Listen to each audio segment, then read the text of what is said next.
Well, joining us now is the spokesperson for one of those medical institutions, certainly Sheba Medical Center, Steve Waltz, the spokesman for Sheba, joining us from Modi'in. And Steve, encourage it, but we have seen private, I should say private, but we should see health institutions already establishing on their own ahead of this, haven't we, connections with the UAE? Correct, and I would have to say that our hospital got carte blanche already 2 years ago when President Trump had invited Professor Yitzhak Kreis, our CEO, Director General, to the Peace and Prosperity Conference in Bahrain. And so he was the only health official from Israel ever invited to that particular event. And that gave us sort of an advantage for everyone else. And since that point 2 years ago, we had been quietly speaking to people all over the Gulf, especially in the UAE. And when the Abraham Accords were signed, we hit the ground running, as they say, and we have already established our feet on the ground in the UAE. We already are working with the Al Nabuda Al Tadawi group in Bahrain, where we're actually helping, not in Bahrain, in the UAE, where we're actually helping the Dubai security forces that have soldiers, and they have fire people, and they have policemen who have cholesterol and diabetic problems, and we are now helping them, deal with those health issues using feet on the ground, meaning we're actually sending teams there, and we're using our telehealth technology, which was perfected during the Corona era here, and we are also working with another group called the Astra Health Medcare Group, where we're dealing with women's issues. So we've hit the ground running, and I can announce tonight that as of yesterday, we actually are also opening a channel to the Dubai Health Authority, where we'll be working with yet another hospital called the Dubai Hospital, where we will help them with ECMO problems that they had during the Corona era, and we will help them and assist them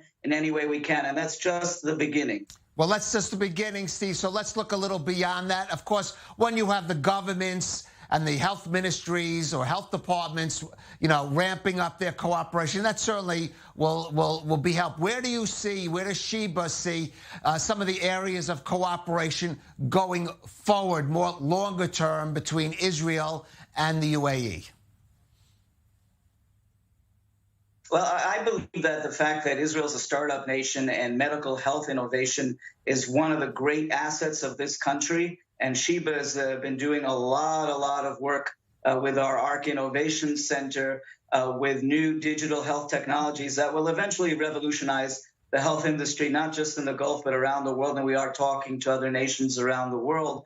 But we believe that the UAE is very interested in it. We know that Bahrain is very interested in it. We know we're going to be doing things with Bahrain and other countries across what they call MENA, the Middle East, North African group nations. So we think that this opening will lead to many opportunities for Sheba and other healthcare organizations in Israel. Right. Steve, I have to ask you, it was rumored for years that there were patients from the Emirates and other Gulf nations that sometimes would utilize Israeli hospitals. That could be done through third nation citizenship, of course. But let me just ask you, Dubai, the UAE, is a gateway to the rest of that Gulf region. I mean, is that even Israel doesn't have diplomatic relations with? Briefly, is that an area for opportunity? We have been doing things below the radar for way before the Abraham Accords at Sheba. I can't go into details about what nations we dealt with, but now that some of the accords are out in the open, yes, medical tourism will be a very big industry for Sheba and other hospitals in the area for people who need help from the UAE and the Gulf region.